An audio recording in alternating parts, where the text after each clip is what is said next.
నమస్తే, welcome back to Raju YouTube channel. ఈరోజు నా ఛానల్లో కాజు రైస్ చేస్తున్నానండి. ముందుగా నెయ్యి వేసుకున్నానండి. గిన్నెలో స్టవ్ ఆన్ చేసి గిన్నెలో నెయ్యి వేసుకున్నాను. దీంట్లో కొంచెం ఇలాచి,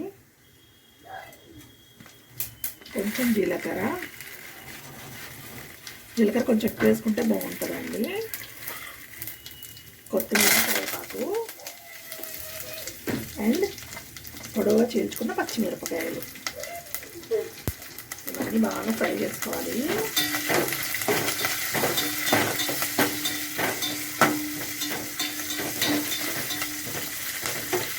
ఈ కాజు కూడా వేసుకున్నామండి.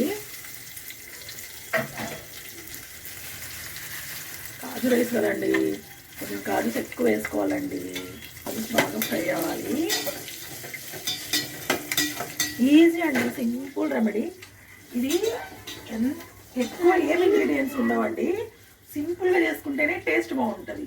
దీంట్లో చాలామంది టేస్టింగ్ సాల్ట్, ఇదండి చైనా సాల్ట్, వెనిగర్ అవి ఇవి వేస్తారు.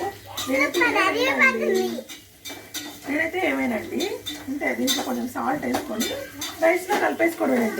ఈ కాజు కొంచెం గోల్డ్ కలర్లో రావాలి, కొంచెం ఫ్రై అయితే చాలండి.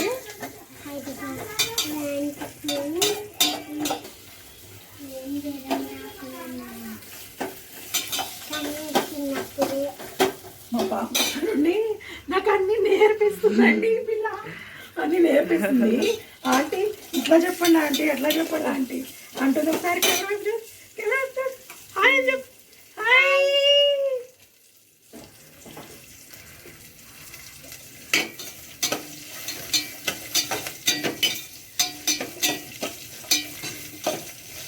నీకు ఇష్టమా కాజు రైస్? యమ్మీ ఉంటుందా?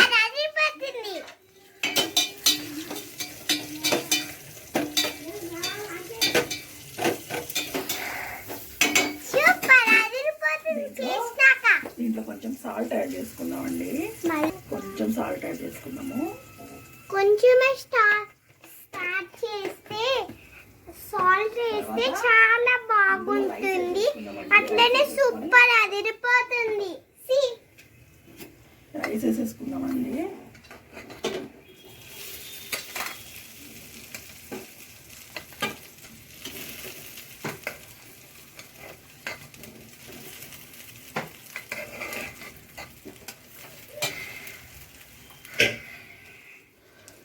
చాలా బాగుంది స్మెల్.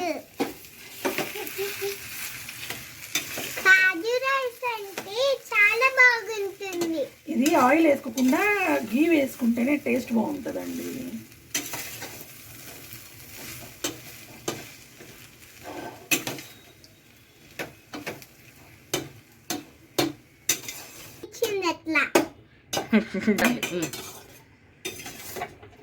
ప్రతి ముద్దగా ఒక కాజు రావాలి ఫ్రెండ్స్, చాలా టేస్ట్ ఉంటుంది.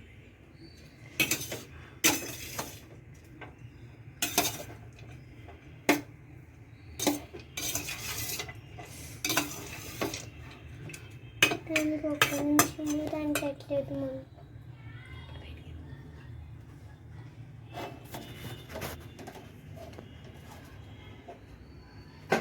కాజు రైస్ రెడీ ఫ్రెండ్స్.